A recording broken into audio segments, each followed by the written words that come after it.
আসসালামু আলাইকুম রহমতুল্লাহ। দর্শক বন্ধুরা, 10 শতক জমিতে সবজি পেঁপের চাষ করেছি। তো সকালবেলায় মাঠে আসছি এই পেঁপেটির পরিচর্যা করার জন্য। তো আমি আপনাদেরকে এখন দেখাবো কিভাবে 10 শতক জমিতে সবজি পেঁপের চাষ করবেন এবং এর পরিচর্যা এবং সঠিকভাবে কীটনাশক প্রয়োগ।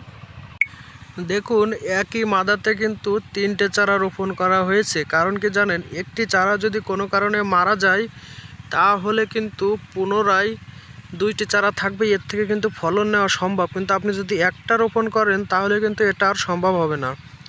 তো মিনিমাম 2টা চারা কিন্তু মাদাতে লাগাতে হবে।